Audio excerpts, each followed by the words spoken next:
Well, welcome back to my channel, Finding America. It's really great to see you back here again. If it's your first time here, I really want to thank you for stopping by and checking us out. And if you enjoy the video, I'd really appreciate it if you consider hitting that subscribe button down below.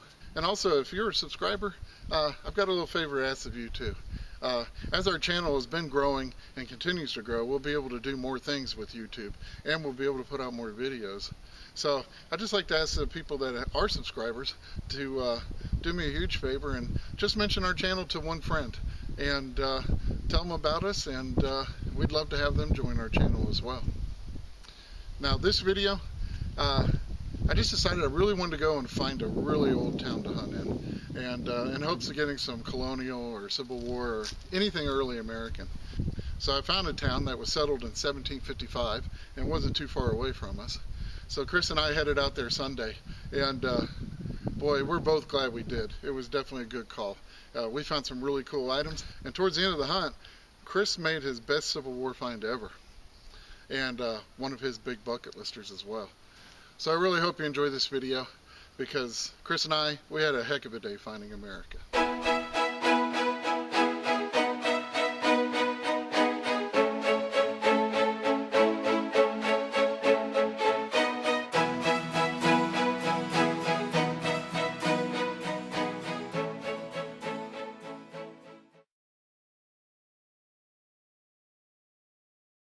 Well, I got my first good signal. It was ringing up like a nickel. It's about 3-4 inches down, but this is a Colgate toothpaste tube cap. This dates in the late 1800s, and very cool early piece.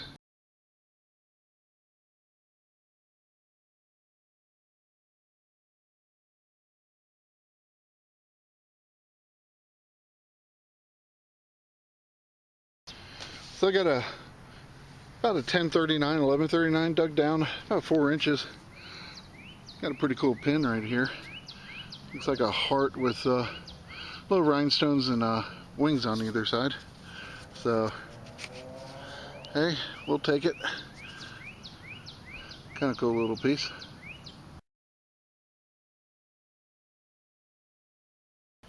Well, got a 1234, 1235, about 4 inches down.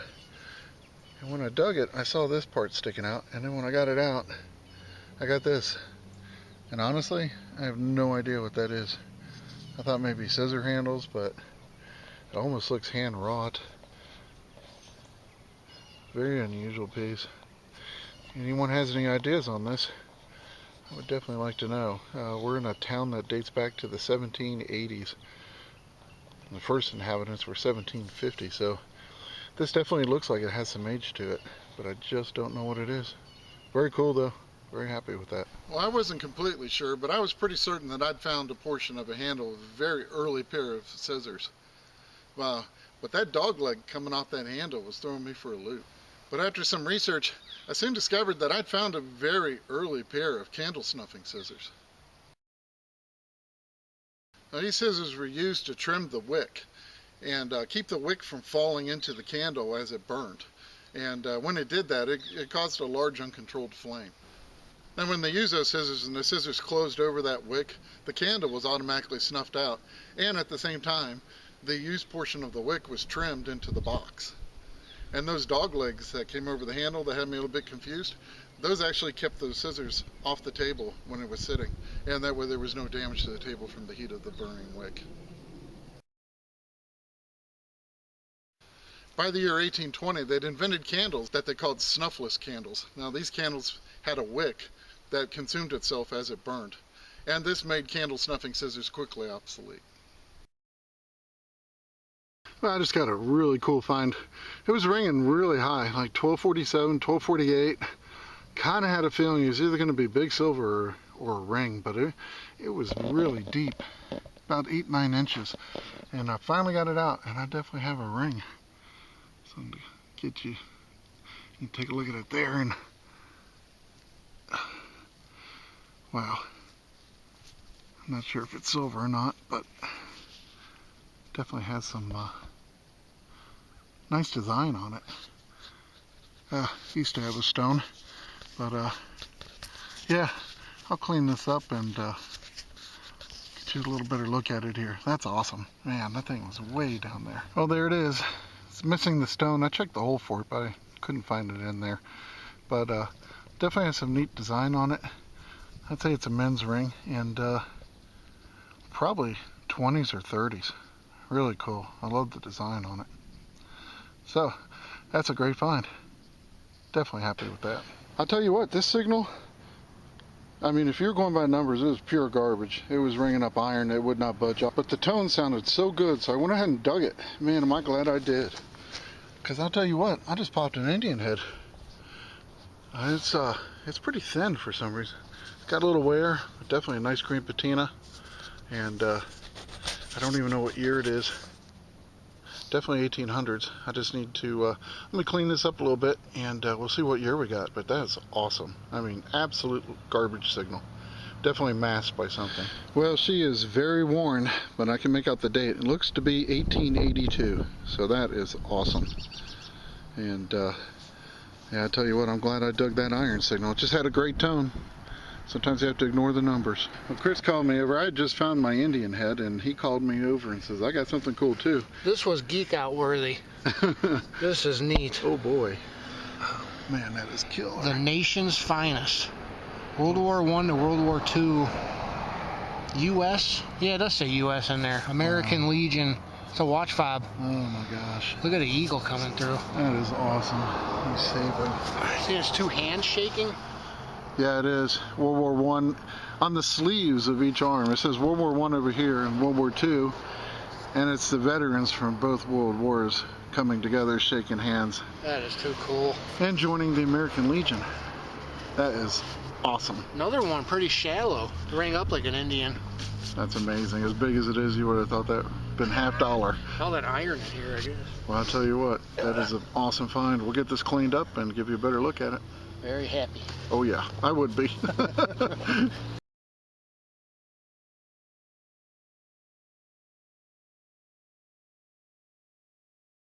Now Chris called me over. This thing was an inch or two deep. Not even. Yeah, looks like you got a little garter clip or buckle. Kind of rang up like a nickel. Yep. I thought it was a lock plate, a scutcheon. It looked like a skeleton key at first. But... Yeah. Well, it doesn't look like it has anything on it, but definitely got some nice age to it. Looks like an Indian. Yeah. We're both on the board, huh? Yeah, we both have Indians now. I thought I saw 1906. Very cool. Let me see if I can get it up here for the camera. A youngin'.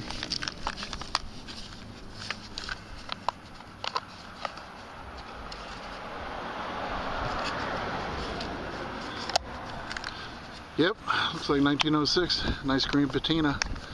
So, very cool. Making a lot of good finds over here. Good little hot spot.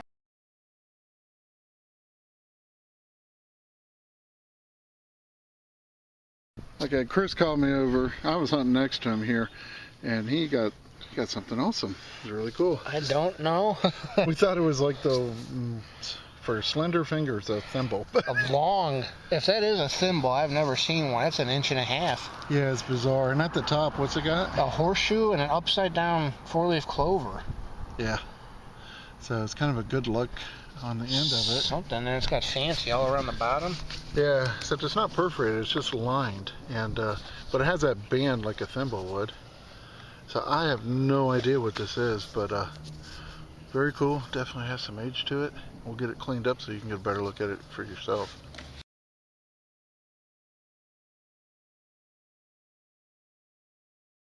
What'd you get? Hey, it looks like a chunk of printer's plate. That's cool. Boy, I can't stop finding stuff today for some reason. Yep. Doing pretty good. See if we can get a close up of that. I see it says Union in there somewhere. I don't know if it's that old, but it's about the only word I can make out. Yeah, we'll have to clean it up. Cool find.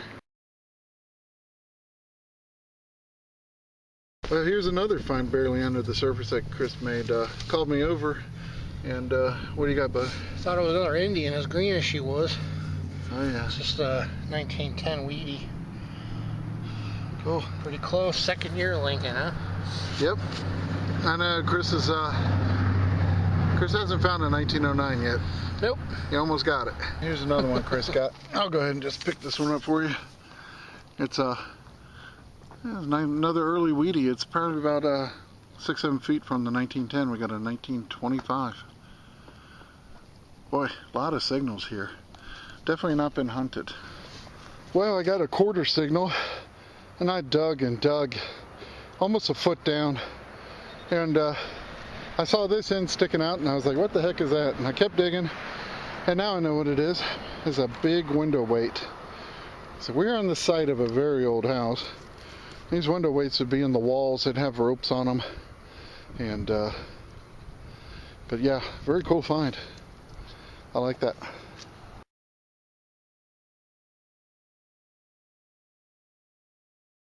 Well, it's kind of an interesting find because Chris found one of these earlier and we didn't tape it, and I just dug one, so I thought I'd go ahead and tape it, but it's kind of weird. It's almost like a square, big, huge square button.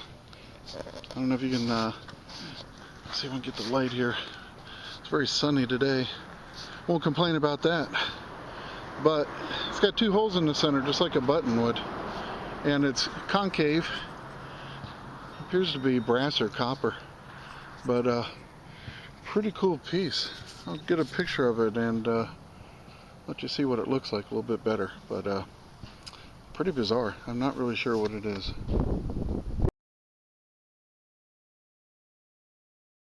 What'd you get, man? It's a state of Tennessee rabies vaccinated dog tag.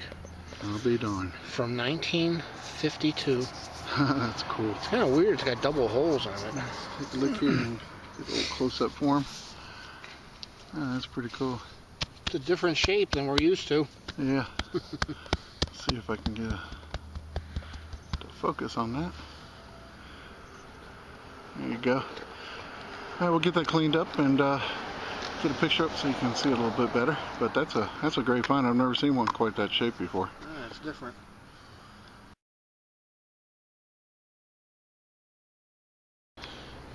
Well, I just found a pretty cool find. It was ringing up like 1240, which is usually wheat penny range. And it's only about 3 inches down, but it's, as you can see, it's a complete pocket watch, minus the glass, and pretty cool. I'll get that cleaned up, but that's a very cool find. I'm happy with that.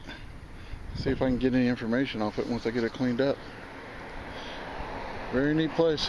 This area has never been hunted. There's just no way. We're finding things way too shallow, and a lot of cool pieces coming out of here.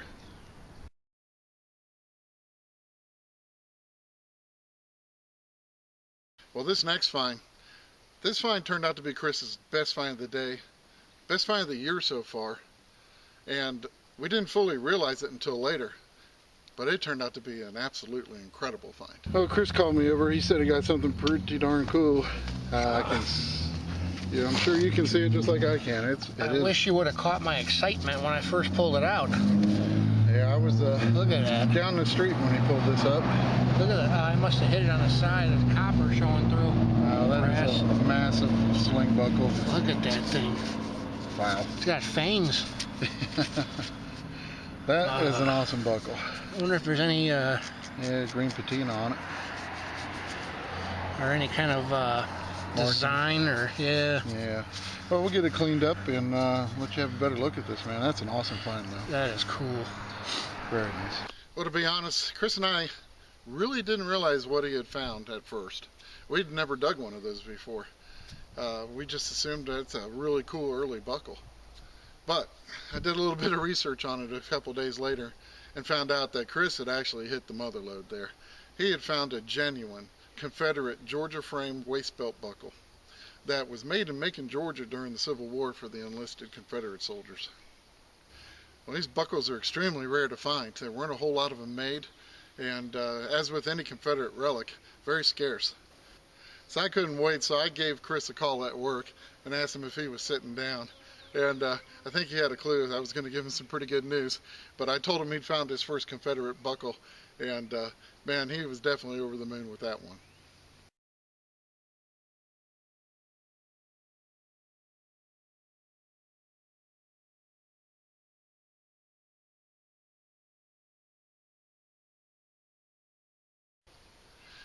Well, it was a great day. with some great finds, some awesome relics, and just a great time out there having fun with a friend.